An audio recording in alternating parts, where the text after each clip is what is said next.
Hi, everybody. This is Steve Goldberg, and welcome to another edition of the 360 Insights HR Tech Chat. And I'm joined today by Sandra Moran from Workforce Software, happens to be the Chief Marketing Officer at Workforce Software. Sandra and I just met a couple of weeks ago, and we determined that we had a lot in common with respect to the themes and the topics out there in HCM, HR Tech land that were getting us charged up. And one of them was employee experience. It's been certainly on people's minds and radars for a couple of years now, but every year there's kind of new dimensions to it. And I have to personally thank Workforce Software because some of those new dimensions are from research that Workforce Software happened to conduct. It's actually this year was the third year in a row that Workforce Software conducted what's called the Global Employee Experience Study. So, Sandra, please, if you can, just say hi, and please let us know, maybe start with background for this study, kind of why it was done for the third year, general scope, what you were hoping to get out of it, and then we'll talk more about findings. Thanks a lot for joining. No, I'm so glad to be here, and it's so good to see you again. And definitely a vibrant conversation on the subject. So I'm so glad to be back together with you again. So our business is Deskless Workforce Software primarily works with very large global employers in manufacturing, in logistics, in pharma, in retail, in organizations with large deskless workforces, and in service to our customers and in our own desire to know more about this. We started this study really 3 years ago. And the first year that we conducted it in 21, we were in the height of work being completely disrupted. And of course, the individuals that were keeping us all safe and secure in our houses, they were still out there in the workforce. So that early divide between corporate employees and the people that have to perform their work or perform most of their work in person really drove us to research whether or not we were meeting employees' expectation, what was important to them, what did they value. And in the study, we looked at both sides, not only what employers felt that they were delivering, but what employees felt their employers were delivering to them with regard to employee experience. So it was that desire to better understand this topic that led us to start the study.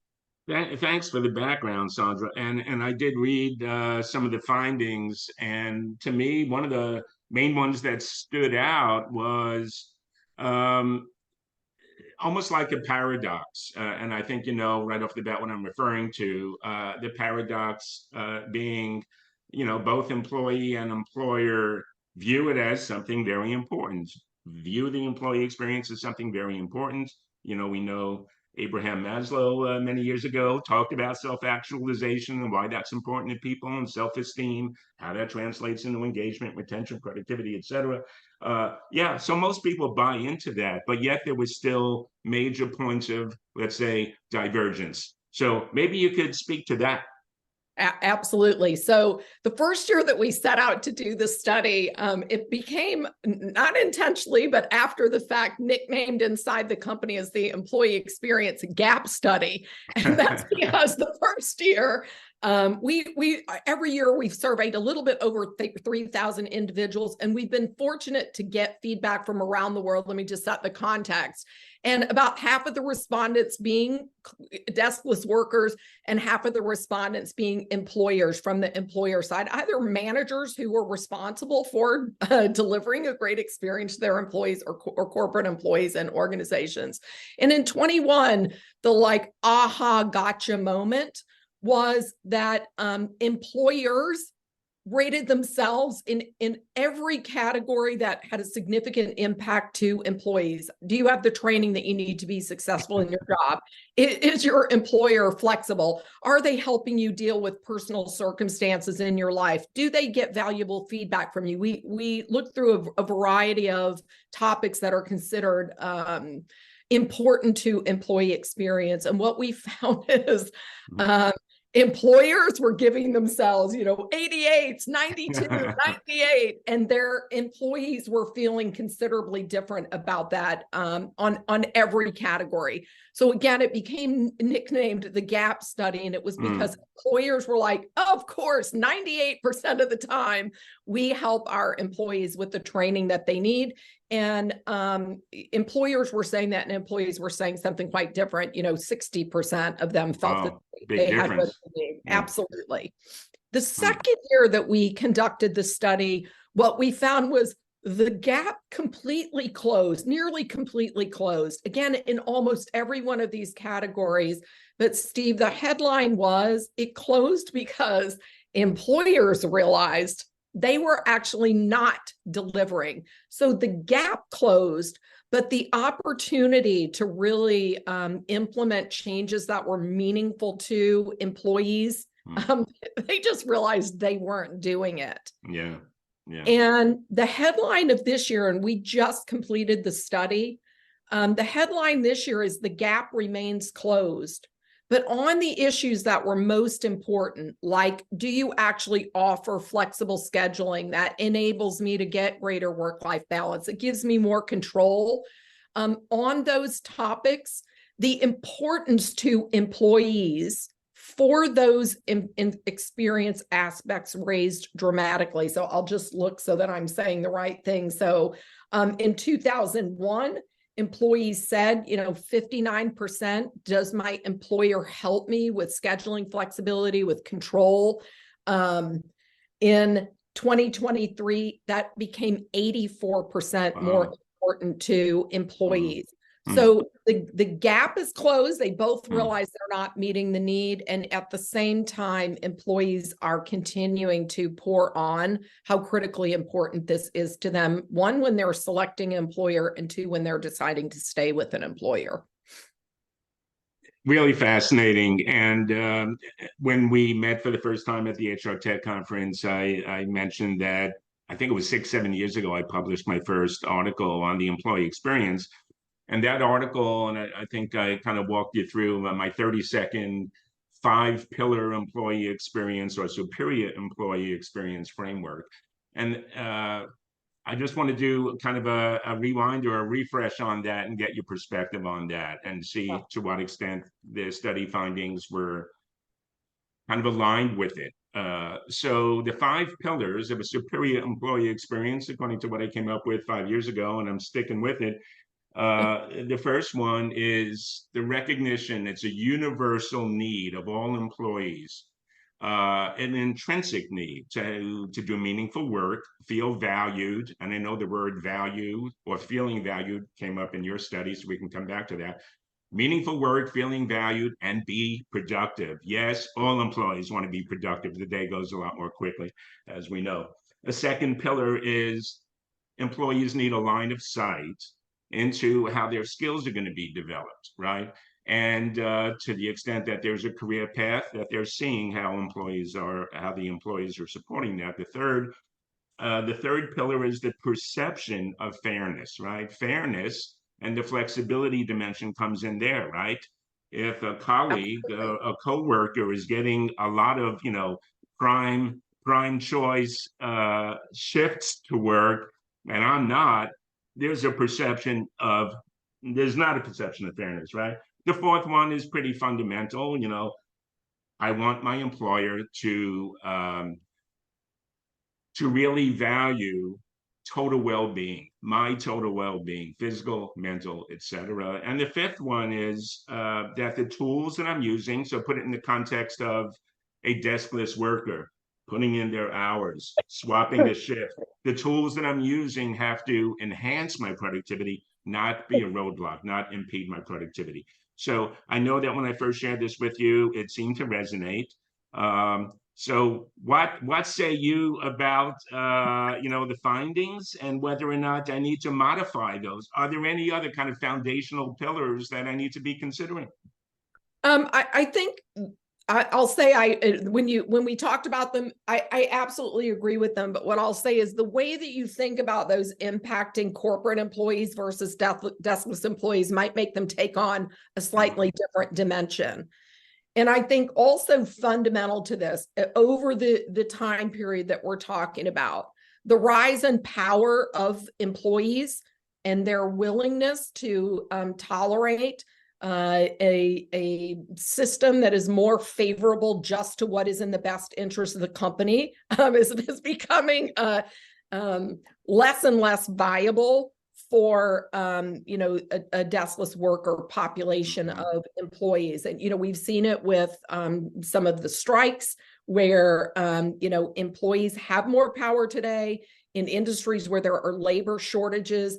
The need to address these issues in a way that is suited to the deskless worker needs to come into frame. So no longer is it okay to have a one size fits all or to just service the needs of your corporate employees, where things like, what is my career progression and how are you investing? In some cases, these are critical issues to specific employees in that population. In some cases, it really isn't. They may be working in this job and they chose this job because what's most important to them is work-life balance. They want to be done at 5 o'clock. They want to do a great job at work. And so I think what you have to start thinking about is, how do you adapt those pillars of critical importance in employee experience to the population, and not just the population of workers, but down to the individual? So, when you talk about something like wellness, I recently did a considerable amount of research, actually wrote about just the barriers to access to wellness for deskless worker populations being really significant in many ways. I'll give you a couple examples. One is communication. I can't tell you how many organizations, it just shocks me today. I walk in, they have no mechanism to communicate with their deskless worker population except through their manager. I still walk into a factory when I'm visiting customers and there's like the cork board with all of the, so how am I really going to be able to, and don't forget managers or deskless employees too, how do I communicate availability of benefits, remove some of the stigma maybe of participating in some wellness benefits, especially if you're thinking about mental health services. And, in combination with something like having schedule control, if I don't have the ability to control my schedule, say when I'm unavailable, swap shifts easily, then how am I going to participate in some of the wellness programs that the company even offers?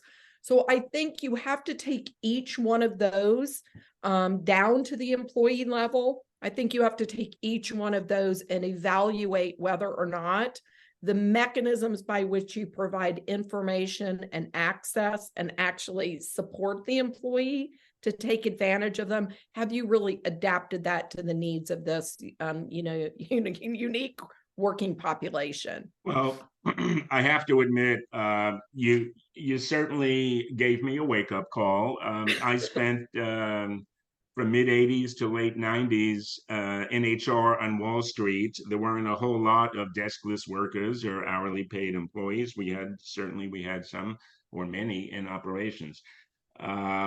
So really, I appreciate that that guidance. So it does need to be adapted, or else it's just going to, be minimally relevant to this population, right?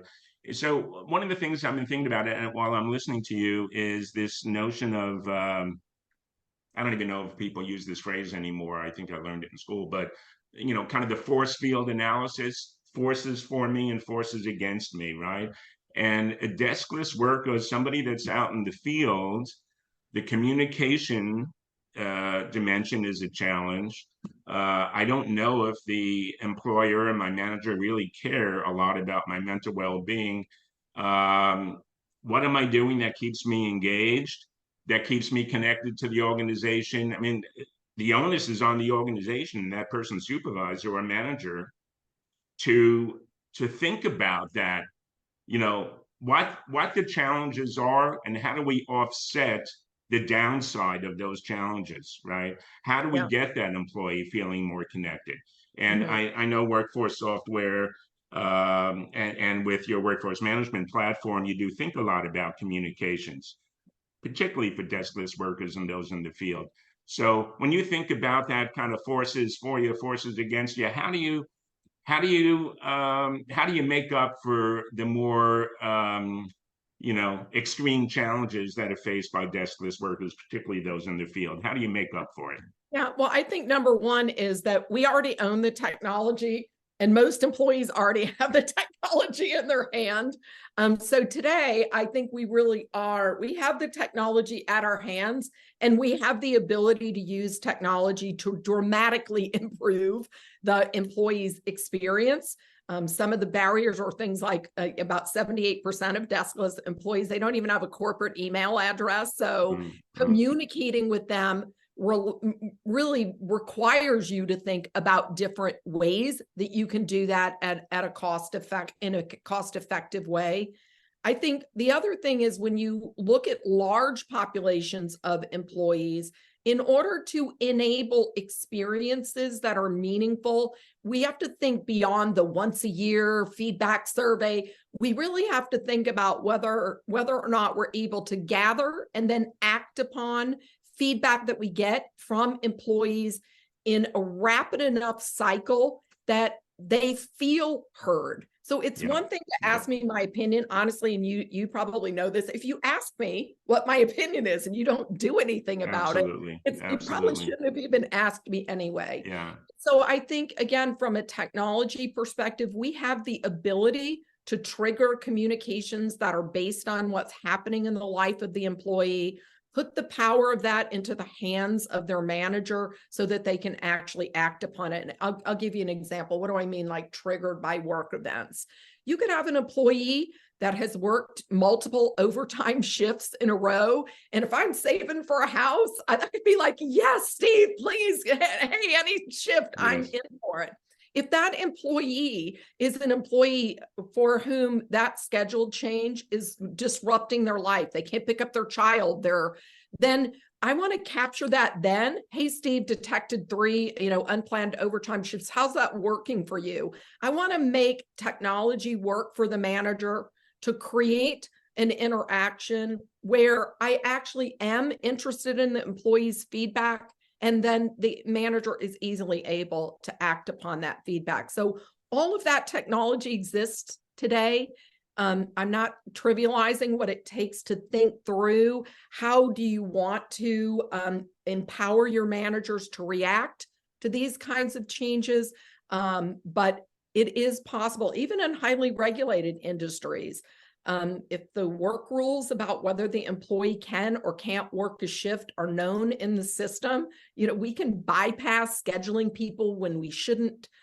We can do things like open up available shifts because we know the software is only going to offer that to people with the appropriate skills. So when I talk about digitally enabling communications, I really do mean that we can do that even in complex settings, but we want to do it in a way that really honors the employee in things that would be disruptive or would matter to them. Yeah. Boy, that triggers a thought. Thank you for that. It's very easy to relate to the way you're presenting it. But one of the things that I kind of thought about as you were talking about it was kind of you have a dual operating context. You have the person's operating context and you have the employer operating context. What's going on in the person's life? What's going on in that organization? And one of the terms I use when I write blogs is that we live in a period of max fluidity, right? And there's really max fluidity as it pertains to both employee and employer. And if you have a lot of fluidity and change, and some of that is unpredictable in my life, in the operating context of the organization, maybe business plans and priorities are changing, then I believe there's even more of a reason, a more compelling reason for the organization to make sure they close the loop between, what do they get out of continuous listening via surveys or anything else? What are they finding out? And is it something that they need to act on? If that period is weeks or months, then forget it, right? Yeah. It's the same thing as what you were saying before. If I take the time to fill out a survey or have a one-on-one with my manager and say, I feel like I'm getting the short end of the stick on the options available to me, or there's no flexibility, and nothing happens and everything is status quo, most likely I leave. Mhm. And if it's okay with you, I just want to shift gears to, as I alluded to it at the beginning. In your study, you talk about one of the things that causes employees to leave or have low engagement is they don't feel valued, right? Mhm. Now, if you think about what are the prerequisites, if you will, of feeling valued? Well, one is having my sources of value that I'm bringing to the organization recognized. And it's Mhm. not just in the confines of my job, as you know, there's many other ways I could be delivering value to the organization. I could be referring good candidates, I could be channeling ideas, I could be a connector, a change champion, all that stuff. In the deskless world, is that as relevant? And what are some of the considerations that maybe our audience is not aware of in terms of the manager and the organization overall being aware of all those sources of value the employee is delivering? Yeah, I think it's as relevant in deskless as it is in corporate. It is often, again, there's a barrier to the deskless worker that it doesn't often exist. I mean, I can, be right in contact with you. There's a lot of feedback mechanisms. We're usually both sitting at a desk. We have a lot of opportunity to communicate, to provide instant feedback. But when we talk about things like, does the employee feel valued? I think that is that's a verb. It's not a feedback survey. It is Right. actually making me feel valued. And if you look at the shift in population diversity, by 2025, 75+% of the employee population are going to be digital natives. When they're talking about feeling valued, they're not just like answering the questions that you ask. They actually want to have input. They want to feel valued, that you're not just dictating to them how they're going to do work, that they actually have a say, that they have input into how things can be improved that they're being asked to do.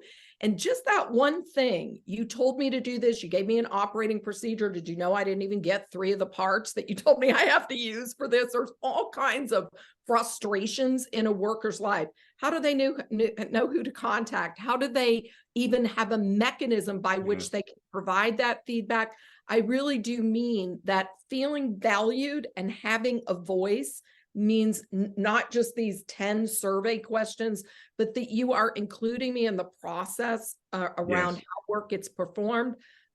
If I provide feedback, I'm recognized for making something better. And again, I think technology can play an incredibly valuable role in connecting the individual to the person asking them to do work, can create a mechanism by which people are communicating together. We have a client that digitized their communications, and their employees took it in completely different directions. That's funny. They created little competitions. Yeah. They took ideas from the companies, made them better, sent them back. The employees felt valued because it really became part of the fabric of how the company Yes. thought about Yeah. tapping that expert. Who knows better how to do Totally. the job than the person doing it? And what the barriers maybe that the company doesn't even know about that exist to them doing that. And if you know about it, you can take action about it. But if you can't gather it, they Absolutely. instead of like people like, oh, did you see how dumb this picture was? They can actually make an impact. I think that level of feeling valued is the next area that people are really going to have to look inward. Are we really doing this? Are we missing this opportunity to capture all this this knowledge and put it to work for us? Yeah.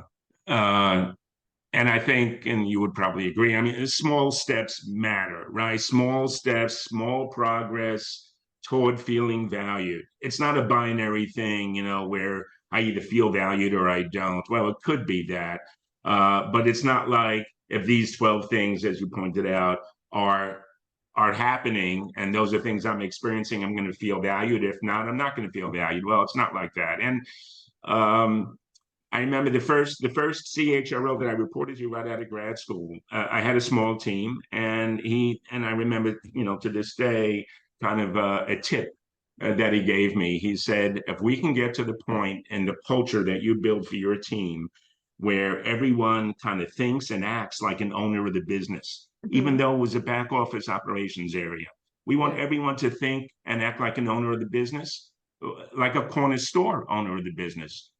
We want people to feel like they have control and agency, and they can, to some extent, be the architect of their own life here. To some extent, not to, you get to the point where not everything is realistic. But, so sorry to kind of go on a soapbox about this, but it's always been really, really important to me when I talk to any company where they pride themselves on culture. I try to zero in on that. And I think you do as well. Absolutely. And I would Those are say the sort of customers I think that you go after. and total workforce culture, not like handling my corporate employees and saying, wow, what a great job I've done, but really, are you embracing that culture across to all of the employees? And, in some industries, the deskless population is upwards of 80% of their total employee population. And being able to be responsive to the needs of the individual, that value is earned every day. It's how the manager replies if I'm late. It's looking at data trends and reaching out to you before you become completely disengaged to see if I can bring you in. You may be unaware of, we'd have an employee that's all the time, everything's great, and all of a sudden we see this trend. What better way to say you're valued than to reach out and say, like, what can I do? It could be something that they have not brought to you. So feeling valued, creating connections, those are earned in all of the moments that managers have between the employees. And I did read a McKinsey study not that long ago, and it talked about I said it earlier, the frontline manager is a deskless employee. And very often they knew what their employee wanted, but they lacked the ability to get the company to enable them to act upon what the employee was asking for. And so being able to do something to act on the feedback is a really important part of experiences that are earned every day. In terms of acting on feedback, acting on what's observed or what's coming out of even informal research within an organization, it's not always possible. So if hypothetically there's just too much going on for us to now turn the wheel this way, change some policies or practices because we're hearing the employee population wants that. What does an organization do when it's valid, they acknowledge it, they want to do it, but the timing is not right to make those various changes? What does an organization then do? Well, I think you have to communicate. That's the number one. So if you give me something and I can't do it, and I can empathize with you and I can talk about the fact that I understand how important that is, and this is how we're going to work toward it. Again, it's sort of the worst thing if you ask me and then you don't do anything about it. Even if you're not able to do something about it today, I think acknowledging that you've received that feedback and talk about what are the barriers to doing that. But with the commitment that, you are going to work toward creating an experience that's meaningful to the employee. And, I'll dive into something like scheduling, which is really, after fair and accurate pay, scheduling is like, and for the deskless employee, control and say in their schedule is become what hybrid work is to us. It's like, no, I want to have some of that flexibility. I want to have some of that in my life too. And I do think there's going to come a day when most organizations think about, especially to attract sufficient workers in markets that are particularly, labor short. I think scheduling, offering flexibility for employees, thinking about taking a traditional schedule and breaking it into different components will be more the norm. Would you be willing to work if it was, a schedule that was more tuned to your work-life balance, or you had some predictability, or you had some control in it? I think someday that is going to be the norm. And I think organizations that are capable of delivering those kinds of personalized experiences sooner are the ones that are going to be able to differentiate themselves and win in the war for talent today, versus being forced into it someday where it is no longer a differentiator for you. So I think understanding what are the most important aspects of experience for that employee, not just the employee population, and being able to find this balance between what the company needs and what the employee wants, so that it's a win, is the direction that people need to go. And, I think here it is, 3 years of this study. Employers know that they're not delivering the experience that their employees want. In the meantime, they want it even more. Those who move from understanding, wow, I can't do it, to action are going to be the winning organizations in the future. So, I hope the study is enlightening to people. I hope organizations, because people that are in HR, we got into HR because we love people. We want to impact their life. Yes.